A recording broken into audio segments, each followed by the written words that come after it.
नमस्कार दोस्तों, आज विश्व की दो सबसे खतरनाक टीमें भारत न्यूजीलैंड के बीच राजकोट के भव्य निरंजन शाह क्रिकेट स्टेडियम में साल 2026 की वनडे सीरीज का दूसरा और ऐतिहासिक मुकाबला खेला गया, जिसने अपनी अविश्वसनीय पटकथा और रोंगटे खड़े कर देने वाले अंत से पूरे क्रिकेट जगत को हैरत में डाल दिया। राजकोट के सौराष्ट्र क्रिकेट एसोसिएशन यानी निरंजन शाह स्टेडियम की उस सपाट और बल्लेबाजों के लिए स्वर्ग मानी जाने वाली पिच पर भारत और न्यूजीलैंड के बीच साल 2026 की वनडे सीरीज का दूसरा महामुकाबला खेला गया, जिसने रणों की सुनामी और भारतीय दिग्गजों की जादुई बल्लेबाजी से पूरे क्रिकेट जगत को मंत्रमुग्ध कर दिया।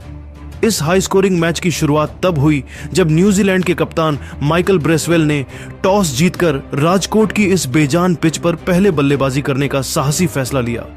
राजकोट के निरंजन शाह स्टेडियम की उस सपाट और मखमली आउटफील्ड वाली पिच पर जब न्यूजीलैंड की टीम टॉस जीतकर पहले बल्लेबाजी करने उतरी तो उनके सलामी बल्लेबाजों ने भारतीय तेज गेंदबाजों के खिलाफ एक ऐसा प्रचंड और विनाशकारी आक्रमण शुरू किया जिसने राजकोट के दर्शकों को हैरान कर दिया। न्यूजीलैंड के सलामी बल्लेबाजों डेवन कॉनवे और हेनरी निकोल्स ने भारतीय मुख्य तेज गेंदबाजों मोहम्मद सिराज और प्रसिद्ध कृष्णा की शुरुआती गति और उछाल का अत्यंत निर्दयी और रणनीतिक इस्तेमाल करते हुए पहले 10 ओवरों में के पावर प्ले के भीतर ही रनों का एक विशाल अंबार लगाना शुरू कर दिया, जहां मैदान का कोई भी कोना न्यूजीलैंड के प्रहारों से अछूता नहीं रहा। न्यूजीलैंड की ओर से डेवन कॉनवे आज बहुत ही खतरनाक, बेखौफ और प्रलयकारी लय में बल्लेबाजी कर रहे थे, जहां उन्होंने भारतीय कप्तान शुभमन गिल की हर रणनीति को अपनी क्लासिकल बल्लेबाजी से ध्वस्त कर दिया। और खेल के 12वें ओवर में जब प्रसिद्ध कृष्णा अपना दूसरा स्पेल करने आए तो कॉनवे ने उनकी गति का फायदा उठाते हुए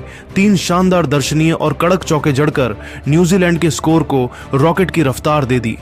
भारतीय टीम विकेट के लिए बुरी तरह छटपटा रही थी और आखिरकार भारत को पहली बड़ी सफलता खेल के 15वें ओवर में मिली। ओवर में गेंदबाजी करने आए जादुई चाइनामैन कुलदीप यादव ने दिलाई, जिन्होंने अपनी फिरकी के मायाजाल में निकोल्स को फंसा लिया, जिससे हेनरी निकोल्स फ्रंट फुट पर डिफेंस करने के प्रयास में गेंद की टर्न को भांप नहीं सके और 40 गेंदों पर 35 रनों की एक संयमित पारी खेलकर आउट हो गए। उनकी इस पारी में 4 शानदार चौके शामिल हैं। निकोल्स के पवेलियन लौटने के बाद डेवन कॉनवे और नए बल्लेबाज विल यंग ने भारतीय स्पिनरों वॉशिंगटन सुंदर और कुलदीप यादव के खिलाफ एक खूंखार मोर्चा खोल दिया और राजकोट की गर्मी में भारतीय फील्डरों को चारों दिशाओं में दौड़ने पर मजबूर कर दिया। डेवन कॉनवे आज अपनी श्रेष्ठता के चरम पर थे और उन्होंने खेल के 22वें ओवर में ऑफ स्पिनर वॉशिंगटन सुंदर की एक फ्लाइटेड गेंद पर आगे बढ़कर मिड विकेट के ऊपर से एक गगनचुंबी और विशाल छक्का जड़कर अपना जादुई यादगार और ऐतिहासिक अंतर्राष्ट्रीय शतक पूरा किया, जिससे कीवी खेमे में उत्सव जैसा माहौल बन गया। हालांकि कॉनवे अपनी इस मैराथन और विध्वंसक पारी को और ज्यादा बड़ा या दोहरे शतक में तब्दील नहीं कर सके, क्योंकि प्रसिद्ध कृष्णा ने अपनी वापसी करते हुए उन्हें एक सटीक बाउंसर पर छकाया, जिससे डेवन कॉनवे सीधा प्रहार करने के प्रयास में 95 गेंदों पर 112 रनों की एक अत्यंत मूल्यवान पारी खेलकर आउट हो गए। उनकी इस ऐतिहासिक पारी में 10 कड़क चौके और 4 गगनचुंबी छक्के शामिल हैं। राजकोट के निरंजन शाह स्टेडियम की उस तपती दोपहर जब सलामी बल्लेबाज डेवन कॉनवे अपना शानदार शतक पूरा करके पवेलियन लौट चुके थे तो ऐसा लगा कि शायद भारतीय गेंदबाज अब मुकाबले पर अपनी पकड़ मजबूत कर लेंगे। लेकिन न्यूजीलैंड के मध्यक्रम के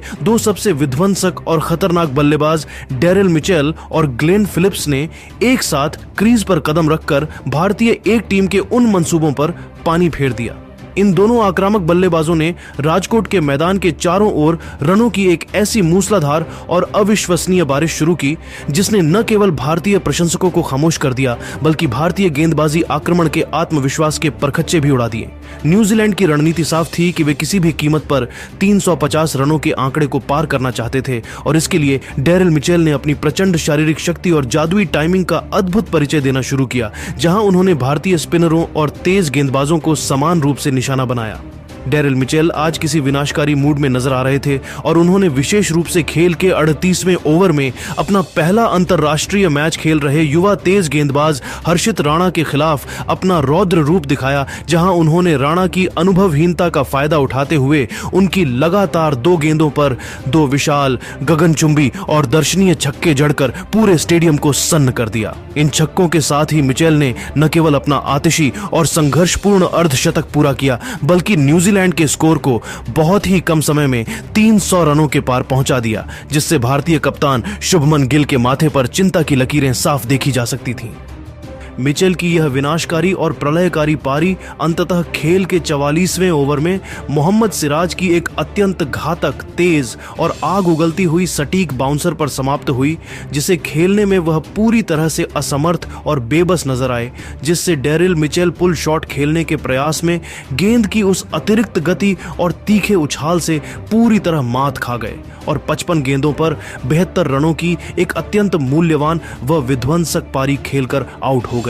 उनकी इस ऐतिहासिक पारी में 6 शानदार कड़क चौके और 3 विशाल छक्के शामिल हैं। मिचेल के आउट होने के बाद भी भारत को कोई राहत नहीं मिली, क्योंकि अब ग्लेन फिलिप्स ने अपना भयानक रौद्र रूप धारण कर लिया था और पारी के अंतिम डेथ ओवरों में उन्होंने भारतीय गेंदबाजों की जमकर धज्जियां उड़ाते हुए न्यूजीलैंड के स्कोर को एक ऐसी अभेद्य और जादुई ऊंचाई तक पहुंचा दिया, जहां से भारतीय प्रशंसकों के लिए जीत की कल्पना करना भी किसी डरावने सपने जैसा प्रतीत हो रहा था। फिलिप्स ने मैदान के उन कोनों में शॉट लगाए जहां फील्डर तैनात करना नामुमकिन था और उनकी इस तूफानी बल्लेबाजी ने भारतीय गेंदबाजों की सारी सटीक योजनाओं को तहस नहस कर दिया। न्यूजीलैंड की टीम ने निर्धारित 50 ओवरों के उस थका देने वाले भीषण और हाई स्कोरिंग खेल के बाद 5 विकेट के नुकसान पर 358 रनों का एक अत्यंत विशाल, ऐतिहासिक और रूह कंपा देने वाला स्कोर बोर्ड पर टांग दिया, जिसने पूरे राजकोट स्टेडियम को पूरी तरह से स्तब्ध और खामोश कर दिया। ग्लेन फिलिप्स ने अपनी इस अविश्वसनीय और विस्फोटक बल्लेबाजी का मुजाहिरा पेश करते हुए मात्र 42 गेंदों पर 65 रनों की बिजली जैसी तेज पारी खेली और वह अंत तक नाबाद रहकर भारतीय गेंदबाजों के लिए एक पहेली बने रहे, जबकि उनके साथ क्रीज के दूसरे छोर पर कीवी कप्तान माइकल ब्रेसवेल ने भी अंतिम पलों में कुछ अत्यंत कड़क और दर्शनीय प्रहार किए, जिससे वह 12 रनों पर नाबाद रहे। ब्रेसवेल और फिलिप्स की इस जुझारू जोड़ी ने न्यूजीलैंड को एक ऐसे मजबूत मनोवैज्ञानिक स्कोर तक पहुंचा दिया, जहां से भारतीय बल्लेबाजों के लिए इस सीरीज में वापसी करना या इस लक्ष्य का पीछा करना किसी हिमालय की चोटी पर चढ़ने जैसी एक बहुत बड़ी और लगभग नामुमकिन चुनौती बन चुकी थी।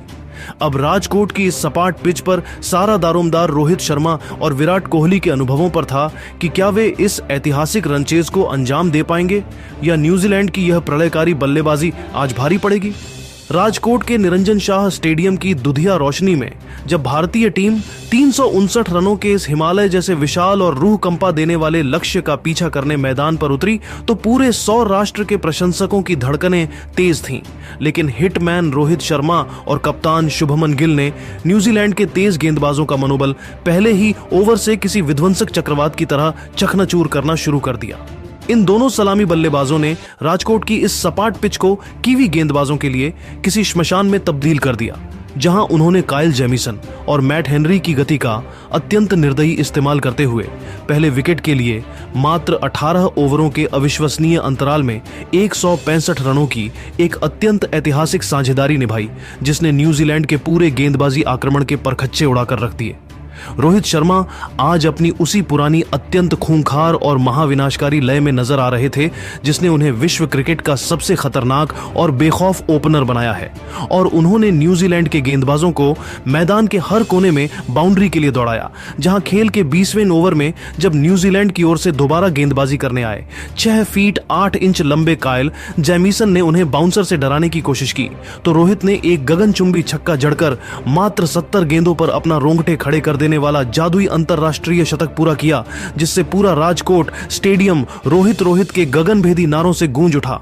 रोहित शर्मा की बल्लेबाजी में आज वही पुरानी निडरता और तकनीकी श्रेष्ठता नजर आ रही थी, लेकिन वह अपनी इस मैराथन पारी को करियर के एक और दोहरे शतक में तब्दील करने से चूक गए, क्योंकि वह कीवी स्पिनर आदित्य अशोक की एक गेंद पर बड़ा हिट लगाने के प्रयास में अपना संतुलन खो बैठे, जिससे रोहित शर्मा लॉन्ग ऑन पर कैच थमाकर 85 गेंदों पर 120 रनों की एक ऐतिहासिक और प्रलयकारी पारी खेलकर आउट हो गए। उनकी इस पारी में 11 शानदार कड़क चौके और 7 विशाल छक्के शामिल हैं। जब हिटमैन रोहित शर्मा अपनी तूफानी शतकीय पारी खेलकर पवेलियन की ओर लौटे, तो पूरे मैदान में एक पल के लिए सन्नाटा छा गया था। लेकिन जैसे ही आधुनिक क्रिकेट के निर्विवाद सम्राट किंग विराट कोहली ने डगआउट से निकलकर मैदान पर कदम रखा, तो वडोदरा के दर्शकों का उत्साह और शोर 7वें आसमान को छूने लगा।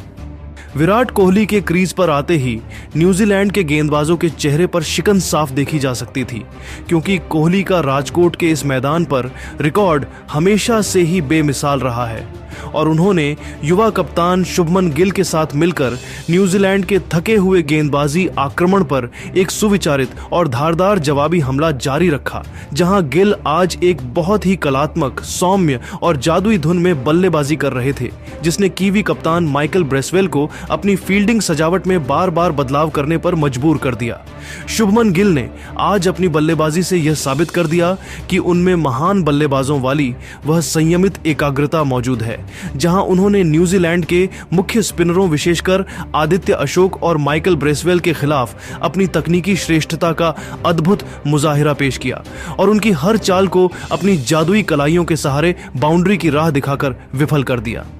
गिल की बल्लेबाजी में आज वही पुरानी नजाकत और आधुनिक क्रिकेट की आक्रामकता का एक बेजोड़ संगम देखने को मिल रहा था, जहां उन्होंने मैदान के चारों ओर न्यूजीलैंड के फील्डरों को दौड़ने पर मजबूर कर दिया और खेल के ठीक 32वें ओवर में जब लेग स्पिनर आदित्य अशोक अपनी फिरकी से जाल बिछाने आए तो शुभमन गिल ने उनकी एक फ्लाइटेड गेंद पर एक अत्यंत शानदार, मनमोहक और क्लासिकल कवर ड्राइव लगाकर वडोदरा के पहले वनडे के बाद इस सीरीज का अपना एक और यादगार और ऐतिहासिक अंतरराष्ट्रीय शतक पूरा किया, जिससे न केवल दर्शक झूम उठे बल्कि भारतीय ड्रेसिंग रूम में भी खुशी और गर्व की एक लहर दौड़ गई। शुभमन गिल की इस बेमिसाल पारी ने क्रिकेट पंडितों को यह कहने पर मजबूर कर दिया कि वह आने वाले समय के सबसे बड़े और चमकते हुए ग्लोबल सुपरस्टार हैं, जिन्होंने इतने कम समय में दुनिया के बेहतरीन गेंदबाजी आक्रमणों को घुटने टेकने पर मजबूर किया है। लेकिन जब लग रहा था कि वह इस पारी को एक विशाल स्कोर में बदलकर ही दम लेंगे, तभी वह इसी ऐतिहासिक ओवर की अंतिम गेंद पर आदित्य अशोक की एक अत्यंत चतुराई भरी और नीची रहती गुगली को पढ़ने में मामूली सी मानवीय चूक कर बैठे, जिससे शुभमन गिल फ्रंट फुट पर आकर सीधा प्रहार करने के प्रयास में गेंद की गति और टर्न से पूरी तरह चकमा खा गए और गेंद उनके डिफेंस को भेदती हुई सीधे स्टंप्स से जा टकराई, जिसके कारण गिल 92 गेंदों पर 105 रनों की एक अत्यंत मूल्यवान, प्रेरणादायक और कप्तानी शतकीय पारी खेलकर आउट हो गए। उनकी इस गौरवशाली पारी में 9 शानदार कड़क चौके और 2 गगनचुंबी छक्के शामिल हैं। गिल के आउट होने के बाद पूरा स्टेडियम उनके सम्मान में खड़ा हो गया, क्योंकि उन्होंने न केवल अपना शतक पूरा किया था बल्कि भारत को उस 359 रनों के हिमालय जैसे लक्ष्य के बहुत करीब पहुंचा दिया था, जहां से अब जीत की जिम्मेदारी किंग कोहली और आने वाले मध्यक्रम के कंधों पर टिकी हुई थी। रोहित और गिल के इन 2 विशाल शतकों ने भारत के लिए जीत की एक ऐसी ठोस और मजबूत नींव रख दी थी, जहां से 359 रनों का वह विशाल पर्वत अब बहुत छोटा नजर आने लगा था और न्यूजीलैंड के गेंदबाज पूरी तरह से हताश और बेबस दिखाई दे रहे थे। इन दोनों बल्लेबाजों ने अपनी प्रलयकारी बल्लेबाजी से राजकोट की इस पिच पर न्यूजीलैंड की सारी गेंदबाजी योजनाओं को तहस नहस करके रख दिया था और अब क्रीज पर किंग विराट कोहली और श्रेयस अय्यर की जोड़ी मौजूद थी, जिन्हें भारत को इस ऐतिहासिक जीत की फिनिशिंग लाइन के पार ले जाना था।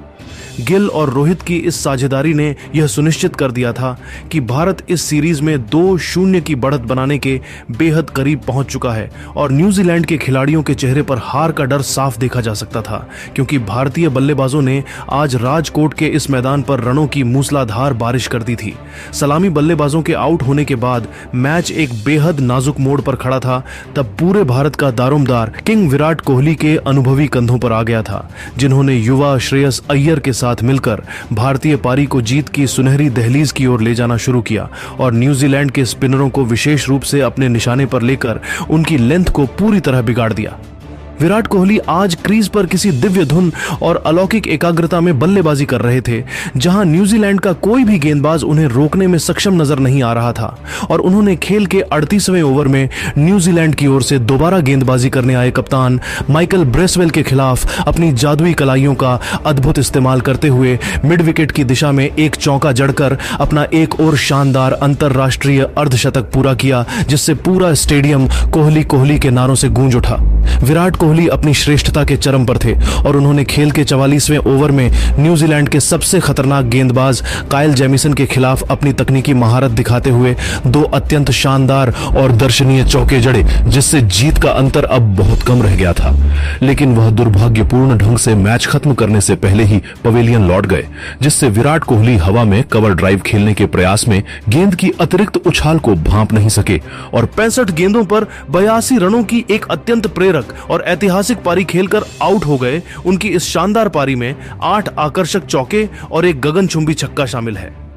विराट कोहली के इस अत्यंत नाजुक और निर्णायक मोड़ पर आउट होने के बाद पूरे निरंजन शाह स्टेडियम में एक पल के लिए सन्नाटा पसर गया था, क्योंकि जीत की दहलीज पर खड़ी भारतीय टीम अब गहरे दबाव में नजर आ रही थी और अब पूरा मैच अंतिम 4 ओवरों के उस रोंगटे खड़े कर देने वाले रोमांचक मोड़ पर पहुंच चुका था, जहां भारत को ऐतिहासिक जीत दर्ज करने के लिए अब भी 24 गेंदों पर 30 रनों की भारी दरकार थी।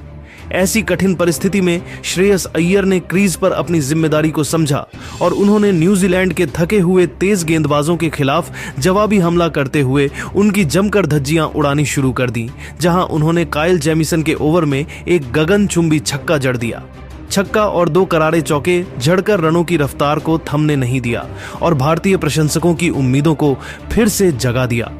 श्रेयस अय्यर आज बहुत ही आक्रामक और विनाशकारी मूड में नजर आ रहे थे और उन्होंने कीवी कप्तान माइकल ब्रेसवेल की हर फील्डिंग रणनीति को अपनी पावर हिटिंग से पूरी तरह ध्वस्त कर दिया था। लेकिन जब लग रहा था कि वह मैच को खत्म करके ही लौटेंगे, तभी वह भी पारी के अंतिम क्षणों में अपनी एकाग्रता खो बैठे, जिससे श्रेयस अय्यर बड़ा शॉट खेलने के प्रयास में गेंद की गति को सही से भांप नहीं सके और 22 गेंदों पर 35 रनों की एक अत्यंत आतिशी व मूल्यवान पारी खेलकर आउट हो गए। उनकी इस पारी में 3 शानदार चौके और 2 गगनचुंबी छक्के शामिल हैं। अय्यर के इस महत्वपूर्ण विकेट के गिरने के बाद स्टेडियम में तनाव अपने चरम पर पहुंच गया था और अब सारा मानसिक बोझ और अंतिम ओवरों की जिम्मेदारी अनुभवी विकेटकीपर बल्लेबाज केएल राहुल और जादुई ऑलराउंडर रविंद्र जडेजा के मजबूत कंधों पर आ गई थी, जहां राजकोट का पूरा मैदान अपनी सांसें थामकर इस महामुकाबले 2023 के नाटकीय अंत का गवाह बन रहा था और न्यूजीलैंड के गेंदबाज किसी भी तरह इस मैच को अपनी मुट्ठी में करने के लिए जान लगा रहे थे। अंतिम ओवर की शुरुआत में भारत को जीत के लिए केवल 6 रनों की जरूरत थी और न्यूजीलैंड की ओर से 50वें ओवर में गेंदबाजी करने के लिए युवा तेज गेंदबाज जयकारी फॉल्क्स आए थे, जो अपनी सटीक गेंदबाजी के लिए जाने जाते हैं। लेकिन स्ट्राइक पर मौजूद केएल राहुल ने पहली ही गेंद पर अपनी जादुई कलाइयों का मुजाहिरा पेश किया और गेंद को डीप एक्स्ट्रा कवर बाउंड्री के बाहर एक शानदार चौके के लिए भेजकर स्कोर बराबर कर दिया, जिससे न्यूजीलैंड के खेमे में सन्नाटा पसर गया। अगली ही गेंद पर केएल राहुल ने बहुत ही सूझबूझ दिखाते हुए गेंद को हल्के हाथों से धकेला और एक फुर्तीला सिंगल लेकर भारतीय टीम को 5 विकेट से एक अविश्वसनीय, जादुई और ऐतिहासिक जीत दिला दी, जिसने राजकोट के मैदान पर जीत का एक नया अध्याय लिख दिया। भारतीय टीम ने इस पहाड़ जैसे लक्ष्य और 359 रनों की विशाल चुनौती को 44.2 ओवरों के भीषण संघर्ष के बाद 5 विकेट के नुकसान पर 360 रन बनाकर हासिल कर लिया, जहां केएल राहुल अपनी चतुराई भरी पारी के दौरान 10 गेंदों पर 12 रनों पर नाबाद रहे और रविंद्र जडेजा 1 गेंद पर 1 रन बनाकर नाबाद थे, जिससे भारत ने इस रोमांचक सीरीज में 2-0 की निर्णायक और अजेय बढ़त बना ली। रोहित शर्मा को उनकी 120 रनों की उस प्रलयकारी, विनाशकारी और महाविनाशकारी शतकीय पारी के लिए सर्वसम्मति से मैन ऑफ द मैच के प्रतिष्ठित पुरस्कार से नवाजा गया, जिसने भारतीय क्रिकेट इतिहास की इस अविस्मरणीय जीत की मजबूत नींव रखी थी। तो दोस्तों, आपके हिसाब से भारत की इस बड़ी जीत का पीछे का असली हीरो कौन रहा? हमें कमेंट बॉक्स में जरूर बताएं और अगर आपको यह वीडियो पसंद आया तो इस वीडियो को लाइक करें, शेयर करें और हमारे चैनल को सब्सक्राइब करना ना भूलें।